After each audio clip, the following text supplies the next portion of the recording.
이게 교회를 돕는 거고 교회를 살리는 것이고 지금 우리 교회 현안 중에서 가장 주님을 기쁘시게 하는 거예요. 아시겠죠? 예. 할렐루야. 예. 그렇게 돼야 돼요.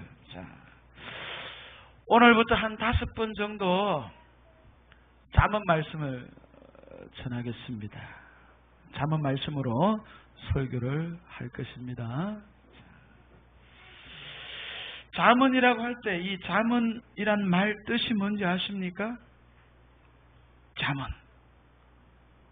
그냥 일단 정답을 얘기하면 잠언이란 말, 잠언이라는 말, 이 말 뜻은 훈계하고 경계하고 경고하는 말씀이다 라는 뜻입니다.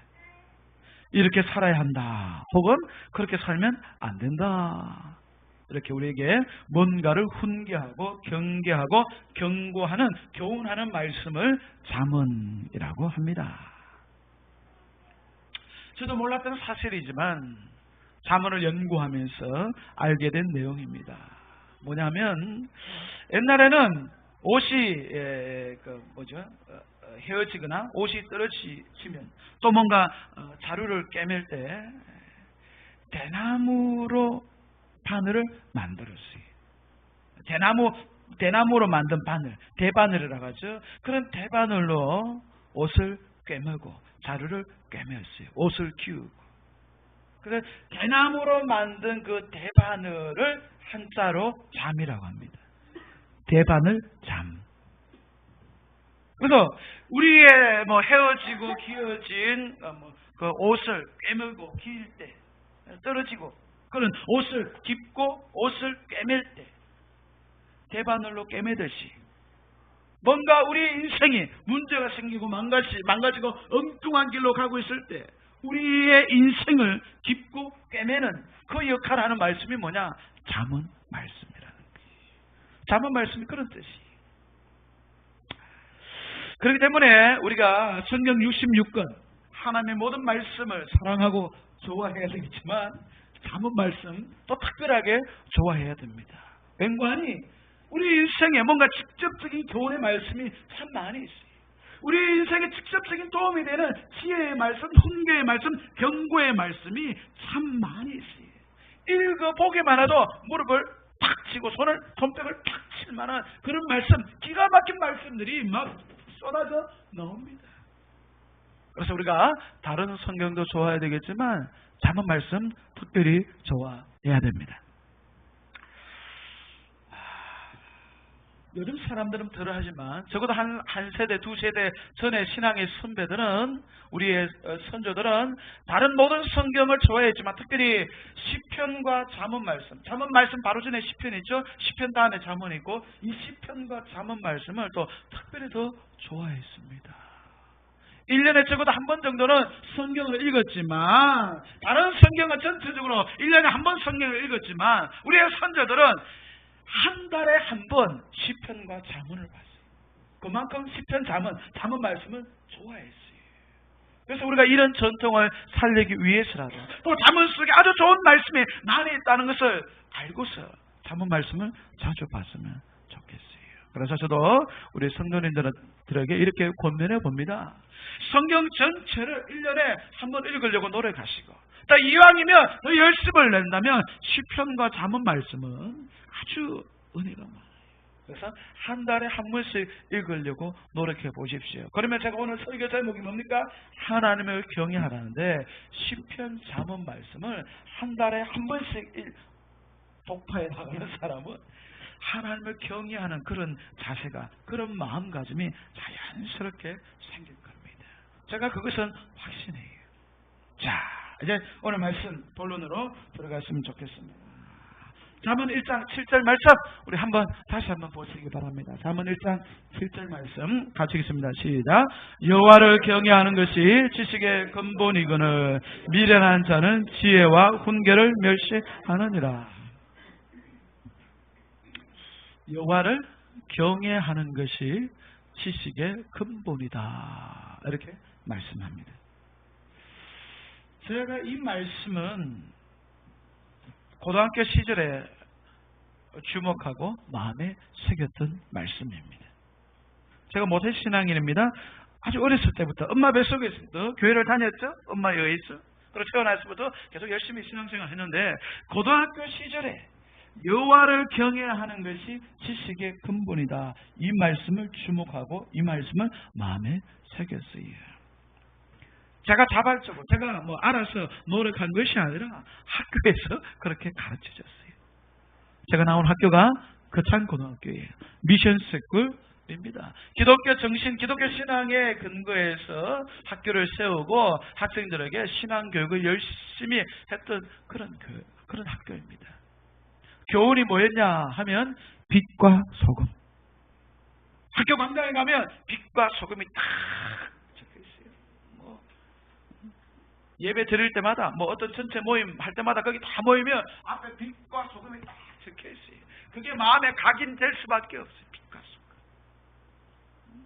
공부 잘해가지고 너 혼자 잘 살려고 출세하려고 하지 말고 이 어둡고 부패한 세상에서 빛과 소금으로 살아가라. 그런 뜻, 그런 정신을 심어주기 위해서 빛과 소금, 그런 교훈을 정했을 거예요. 빛과 소금이 교훈이었습니다. 학교 교훈. 근데 빛과 소금만큼은 아니었지만 늘상 강조하던 또 다른 가치, 또 다른 중요한 가르침이 있었는데 그게 뭐냐면 이 말씀. 여호와를 경외하는 것이 지식의 근본이다.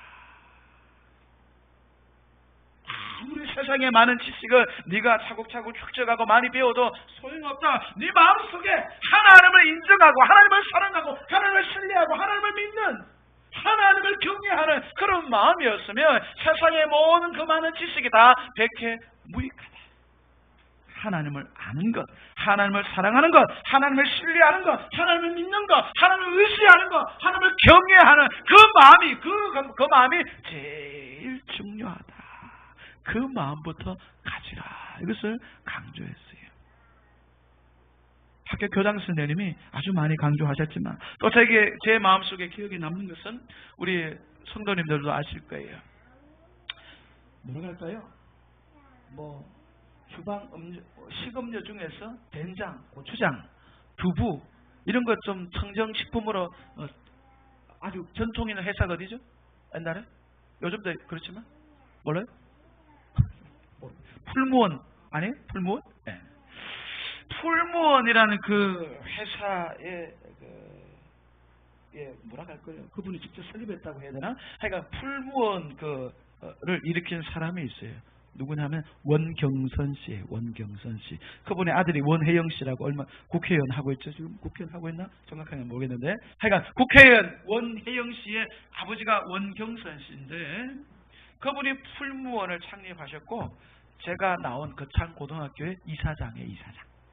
그래서 1년에 한 번 정도서는 시골 학교에 내려와가지고 이렇게 성경 강의하시고 그래요. 그분의 전공이 로마서예요. 그분한테 제가 로마서를 많이 강의를 들었어요. 3박 4일 몇 박 며칠 동안 이사장 선생님이 오셔가지고 학생들 데려놓고 이렇게 성경 강의해요. 근데 그 중에서 제일 핵심이 뭐냐?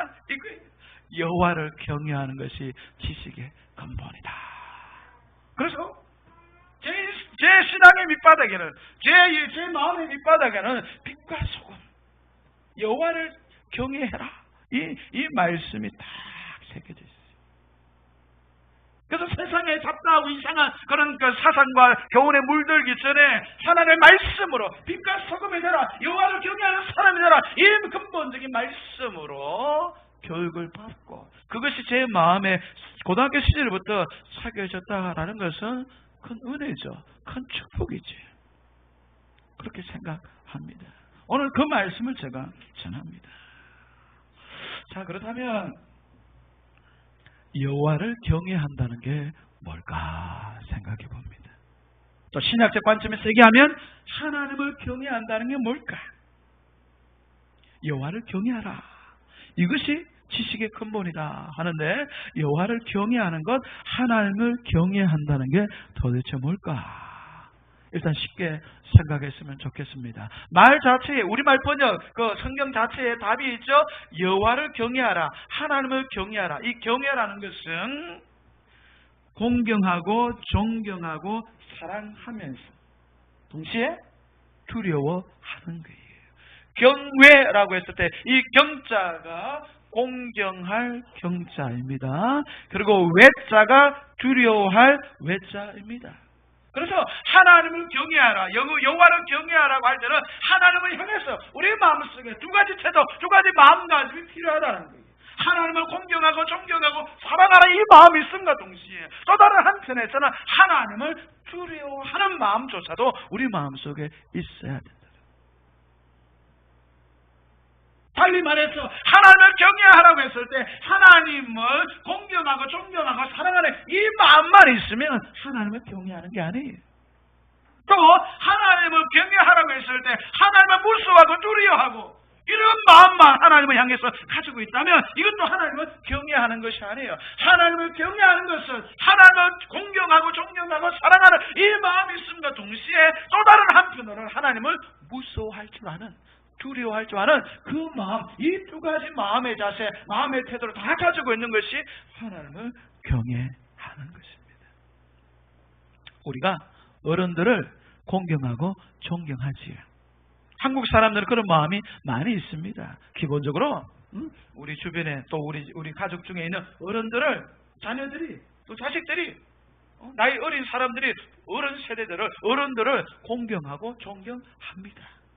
그러나 어른이라고 해서 두려워하지는 않아요. 물론 두려워하는 경우도 있지만 어른이라고 해서 우리가 어른들을 대상으로 두려워하는 감정은 잘 갖지 않습니다. 어른은 우리가 존경하고 공경하고 모시하지, 이런 마음, 이런 태도를 갖고 있습니다. 또 지금 북한 주민이라고 한다면, 만약 내가 북한에 살고 있다면 북한의 1인자, 북한의 그 독재자 김정은이에 관해서 북한 주민이 어떤 마음을, 어떤 태도를 갖고 살겠습니까? 두려워하지 않겠습니까? 벌벌 떨 거예요. 김정은이라고 하면 벌벌 떨고 두려워할 거예요. 그러나 김정은에 대해서 북한 주민이 두려워한다고 해서 그 마음속에 우러나오는 마음으로, 자발적인 마음으로 김정은이를 공경하거나 존경하거나 사랑하는 그런 마음은 없을 거예요. 뭔가 공경하는 척, 사랑하는 척 안 하면 잡혀가니까, 처형당할게 두려우니까, 그래서 뭐 공경하고 존경할 수는 있지만 우러나오는 마음으로 김정은이를 좋아하거나 사랑하거나 존경하지는 않을 거란 말이에요. 북한 주민이라면 김정은에 관해서 두려워하는 마음만 있지 존경하거나 사랑하는 마음은 없을 거예요. 우리가 또 부모님이나 어른들을 향해서 공경하고 존경하고 사랑을 할 수 있지만 두려워하는 감정 갖는 게 쉽지 않아요. 또 갖는데 또 옳지도 않아요. 제가 무슨 말을 하냐면, 누군가를, 어떤 존재에 관해서 우리가 경외한다라고 했을 때 이 경외라는 말은 공경하고 존경하고 사랑하는 마음과 동시에 두려워하는 마음, 이 두 가지 마음을 동시에 갖는 그런 대상은 사람에게는 어울리지 않아요. 하나님에게 어울리는 감정, 하나님에게 어울리는 마음의 태도, 마음의 자세입니다. 그래서 우리가 사람을, 어떤 누군가 사람을 나는 경외합니다. 어색해요, 이상해요. 사람에게 그런 경외하는 마음을 가지고서는 안 돼요. 우리가 경외하는 마음, 경외하는 태도는 오직 하나님을 향해서만 가져야 됩니다. 할렐루야! 이런 마음이 있어야 돼요.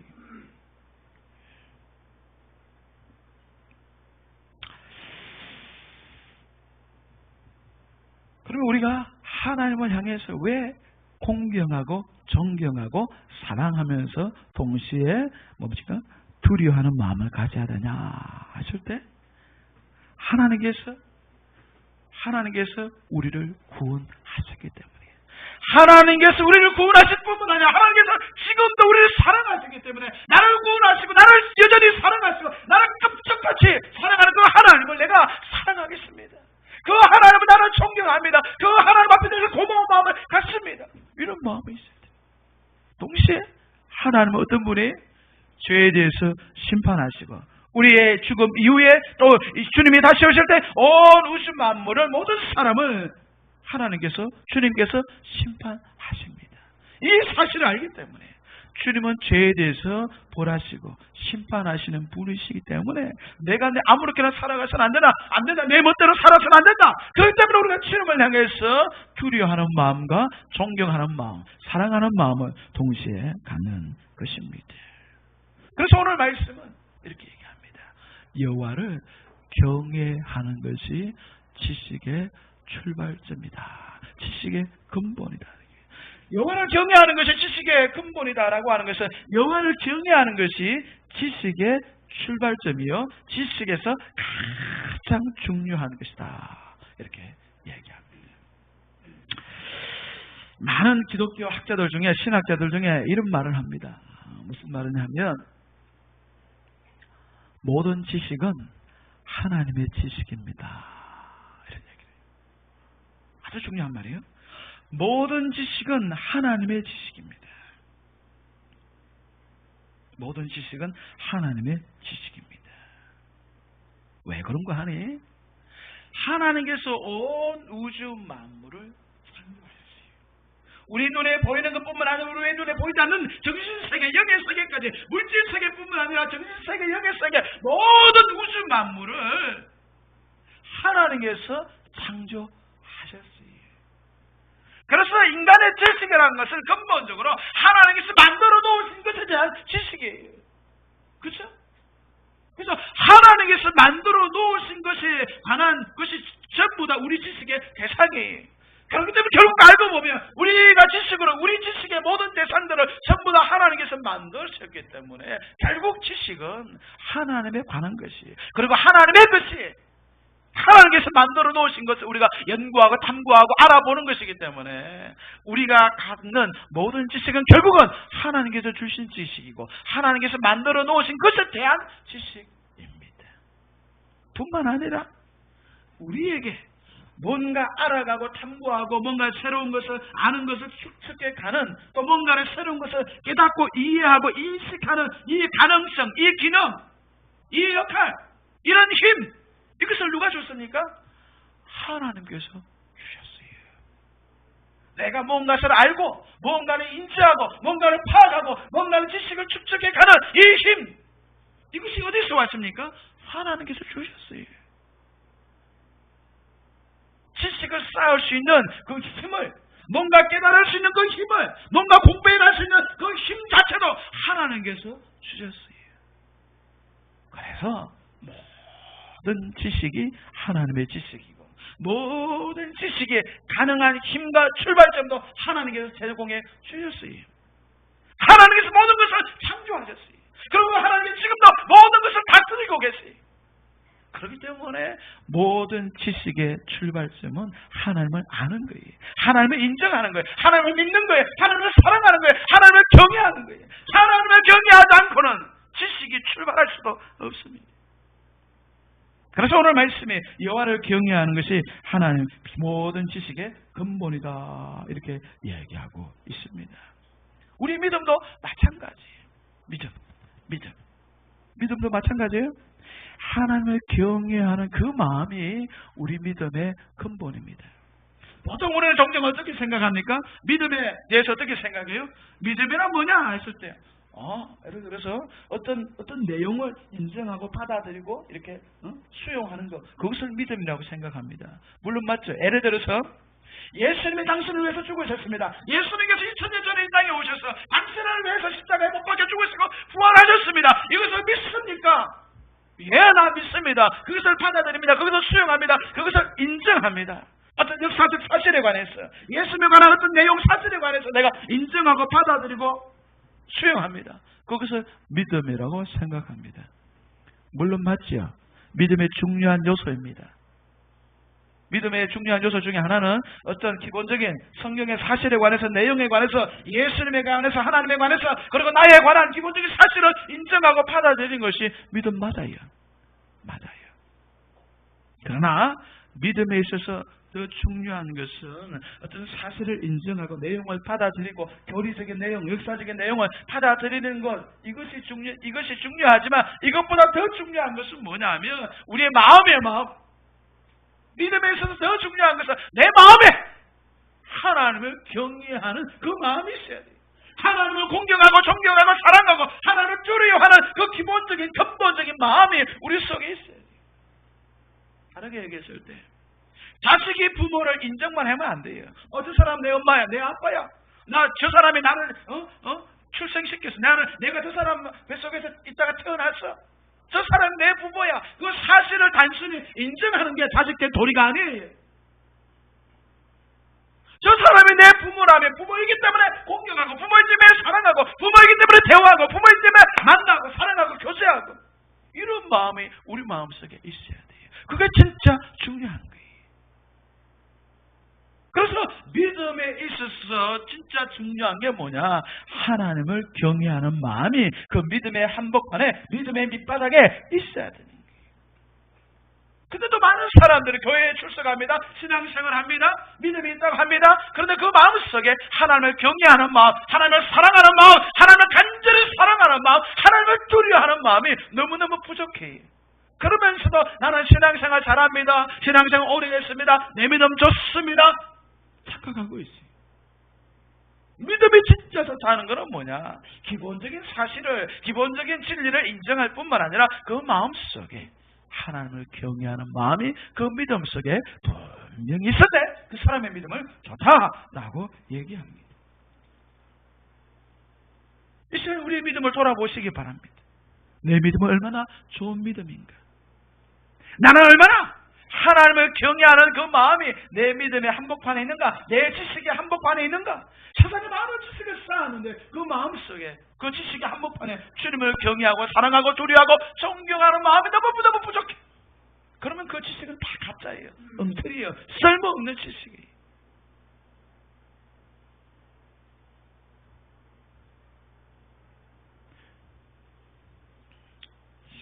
그런 뉴스 봤습니까? 최근에 암을 최근에 암과 관련된 뉴스 보셨어요?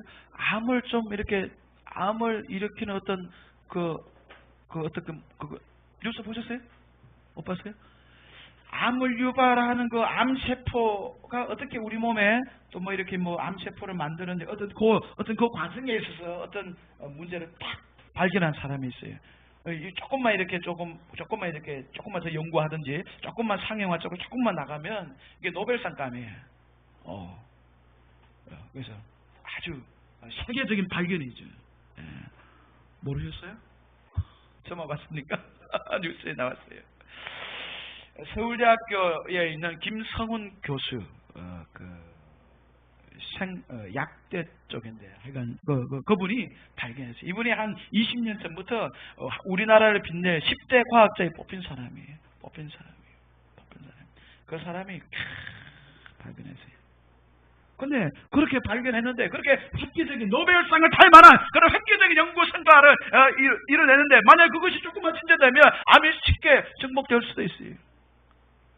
아주 그런 대단한 연구 업적을 이번에 딱 드러냈어요. 그런데 그 사람에게 신앙이 없으면, 믿음이 없으면, 하나님을 경외하는 마음이 없으면, 하나님은 야, 너 빵점이다. 저리 가라. 나는 너 인정하지 않는다. 그렇다라는 거예요. 근데 다행히 그분이 누구예요? 예수 잘 믿는 집사님이 집사님. 저하고 아주 가까운 집사님. 제가 시간만 되면 집사님, 우리 애들 좀 데려가서 좀 서울대학교 가서 사진 좀 찍읍시다. 교수님 반에 가서 사진 좀 찍어야 애들이 공부 자극 나도 공부 열심히 해야지. 그럴까 싶어 제가 진작부터 간다는 게 못 갔는데 벌써 한 건 했어요. 옛날에도 한 건 했지만 요즘은 한 건 했기 때문에 뭐 인터뷰가 많아서 못 갈 것 같아요. 한 몇 개월 지나서 가야 될 것 같은데 아주 신앙이 좋은 사람이에요. 저는 아주 가까운 사람이에요. 근데 그렇게 큰 연구 업적을 냈어요. 근데 만약 그분이 신앙이 없는 사람이라면 하나님께서 야, 너 소용없다. 필요 없다. 하나님의 관점에서는 빵점짜리 인생이, 아무리 세상에서 대단한 업적을 남기는 학자라 할지라도, 대단한 과학자라 할지라도 그 마음의 근본이 하나님을 경외하는 그 마음, 믿음이, 신앙이 없으면 꽝이에요. 자, 이제 두 번째로 오늘 말씀 보기를 원하는데, 여호와를 경외하는 것, 하나님을 경외하는 것이 무엇일까 했을 때 하나님을 공경하고 존경하고 사랑하면서 동시에 두려워하는 마음이라고 했어요. 이제 좀 더 구체적으로 보기를 원해요. 하나님을 경외한다는 것이 우리의 삶을 통해서, 우리의 생활을 통해서 구체적으로 그게 어떻게 드러나는가? 구체적으로 어떻게 살아가는 모습이 하나님을 진짜 경외하는 모습일까? 성경에 몇 가지 답이 있습니다. 하나님을 경외한다는 건 뭘까 했을 때, 첫째, 하나님을 경외한다라는 것은 죄에서 떠나는 거예요. 죄에서 떠나는 것, 죄를 버리는 것. 죄를 미워하는 것, 죄짓지 않으려고 노력하는 것, 그것이 하나님을 경외하는 것입니다. 물론 우리는 세상에서 완벽하게 살 수는 없어요. 성인 군자 수준으로 우리의 삶이 뛰어오르기도 쉽지 않아요. 그러나 우리의 기본적인 삶의 자세가 죄를 싫어하고 죄를 미워하고 죄를 안 지으려고 노력하고 죄에서 멀리 떨어진 순결하고 거룩한 삶을 살고자 노력해야 돼요. 그것이 하나님을 경외하는 거예요. 죄를 너무 좋아해. 너무 세상적으로 살아가는 걸 너무 좋아해. 그러면서도 나는 믿음 좋습니다. 나는 하나님을 사랑하면서 하나님을 두려워하는 사람입니다. 천만의 말씀. 하나님을 경외하는 사람은 어떻게 살아가냐? 죄와 담쌓고 살아가려고 노력하는 거예요. 그런 사람이 진짜로 하나님을 경외하는 사람입니다. 말씀 볼까요? 잠언 8장 13절 말씀 보십시오. 잠언 8장 13절 말씀 같이 읽습니다. 시작. 여호와를 경외하는 것은 악을 미워하는 것이다.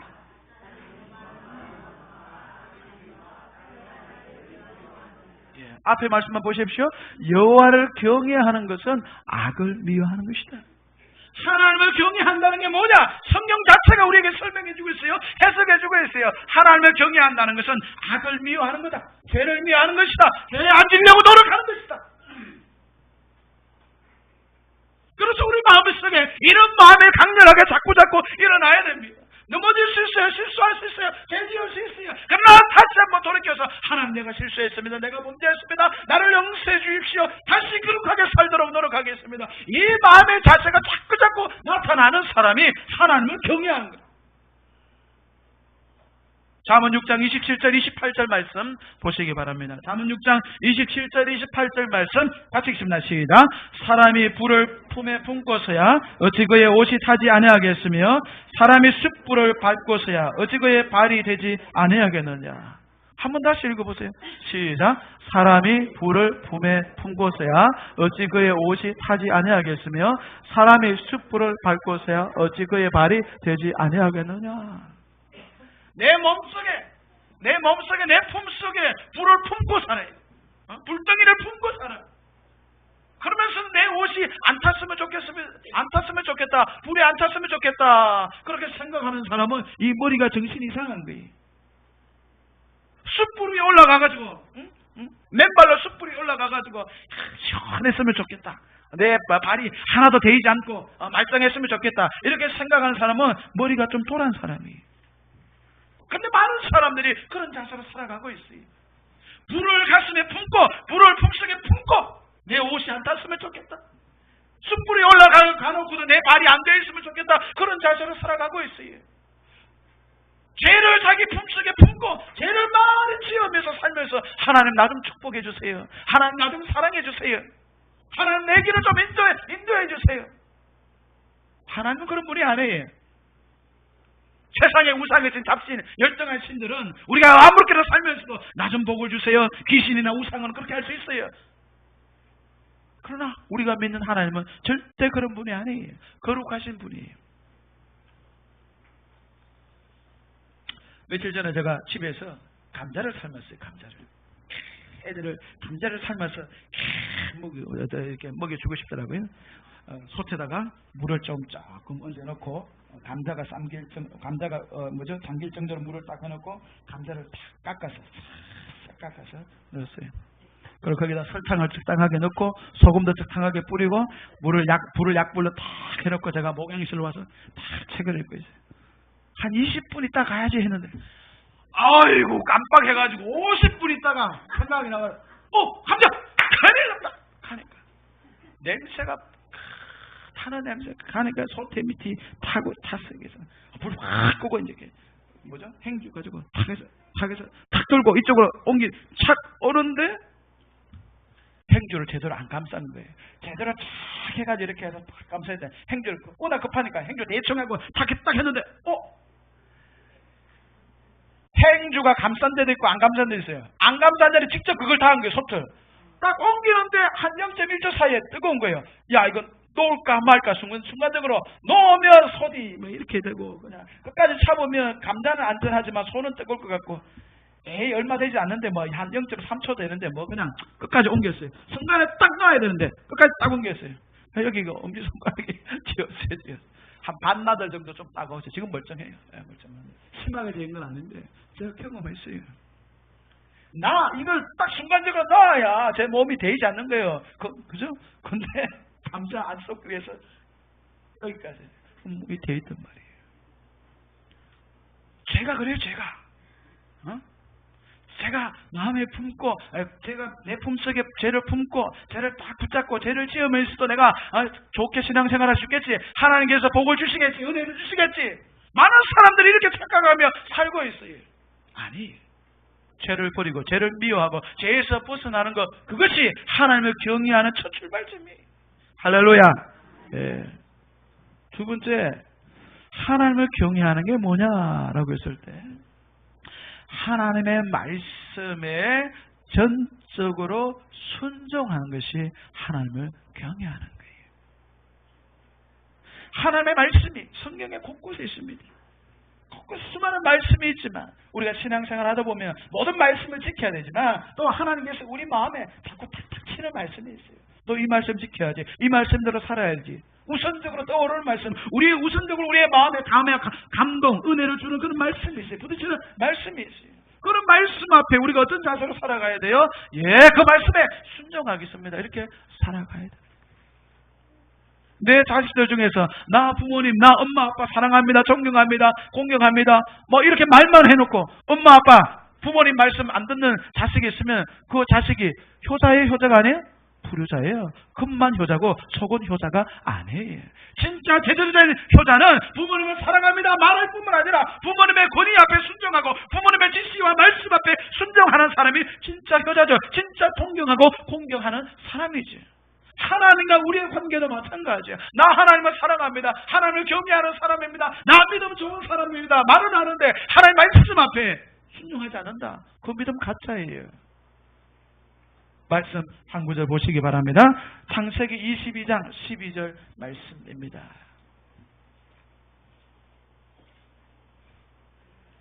창세기 22장 12절 말씀. 창세기 22장 12절 말씀 우리 같이 읽습니다. 시작. 사자가 이르시되 그 아이에게 손을 대지 말라. 그에게 아무 일도 하지 말라. 내가 내 아들 내 독자까지도 내게 아끼지 아니하였으니 내가 이제야 내가 하나님을 경외하는 줄을 아노라. 마지막 말씀 보세요. 내가 이제야 내가 하나님을 경외하는 줄을 아노라. 하나님의 사자가 아브라함에게 나타나서 하는 말입니다.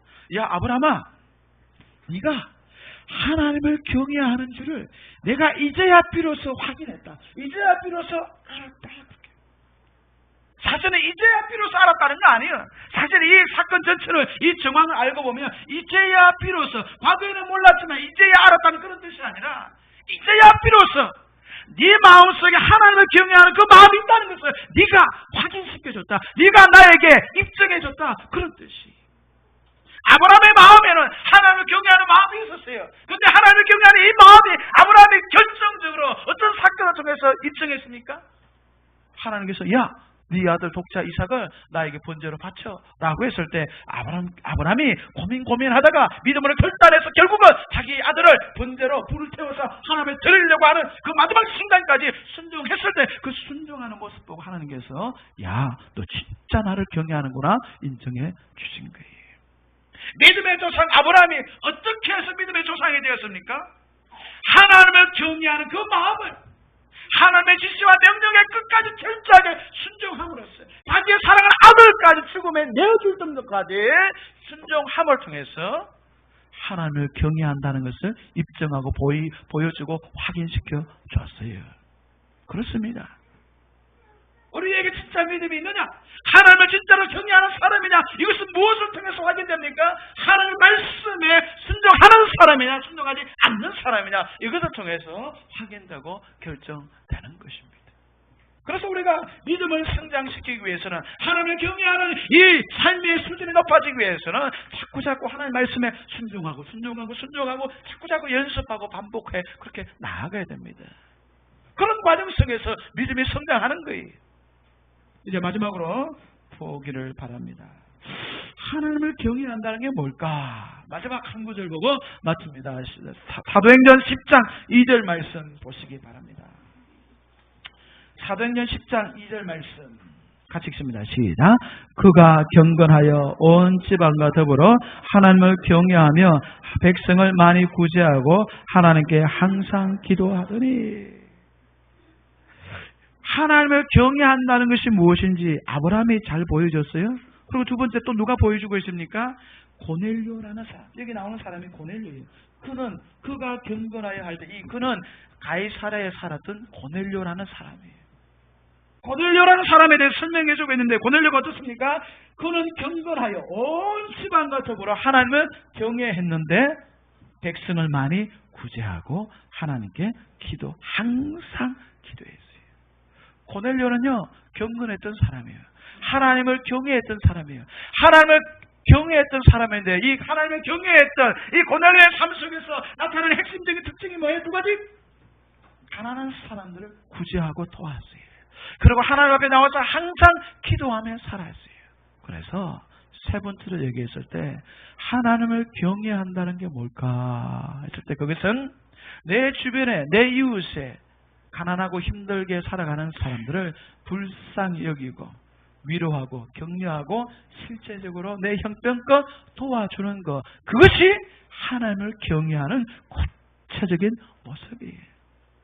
하나님을 경외한다는 것이 하나님과 나와의 관계 속에서만 내가 하나님을 공경합니다, 존경합니다, 사랑합니다, 나는 하나님을 두려워합니다, 이 모습이 전부가 아니에요. 하나님을 경외하기 때문에 하나님께 사랑하시는 백성을, 하나님을 사랑하시는 사람을, 나 역시 그 사람을 사랑하고 돌봐주고 챙겨주는 그런 자세로 나아가는 것, 그것이 구제하는 것, 도와주는 것, 이것이 하나님을 진짜 구체적으로 경외하는 것입니다. 뿐만 아니라 하나님을 경외한다는 것은 하나님 앞에 항상 기도하는 거예요. 하나님, 내 힘으로 하는 것입니다. 내 힘으로 하는 것이 아닙니다. 하나님의 힘으로, 하나님의 힘으로, 하나님의 은혜로 하는 것입니다. 이 사실을 알기 때문에, 하나님이 전능하시다는 것을 알기 때문에 나는 주님 앞에 엎드립니다. 기도합니다. 그래서 매일의 삶 속에서 기도하는 순간이 없는 것은 하나님을 경외하는 사람의 모습이 아닙니다. 일주일에 3 중에서 집중적으로 하나님을 나와서 기도하는 시간이 없다. 그것 역시 하나님을 경외하는 모습이 아니에요.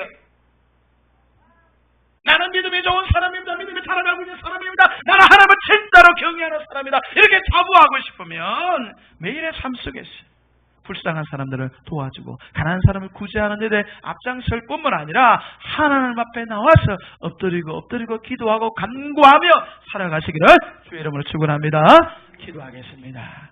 하나님 아버지, 하나님을 경외하는 것이 지식의 근본이요, 지식의 출발점이요, 지식에서 가장 중요한 것이라고 했습니다.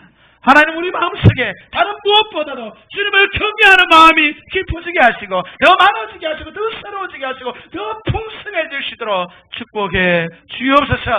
하나님을 경외하기에 죄에서 떠나가게 하시고 하나님을 경외하기에 주님의 말씀 앞에 100% 순종하게 하시고 하나님을 경외하기에 우리 주위에 가난한 사람들, 힘든 사람들을 품어 안게 하시고 사랑하게 하시고 돌보게 하시고 하나님을 경외하기에 더 많이 엎드려 기도하는 사람 되게 하옵소서. 예수님 이름으로 기도합니다. 아멘.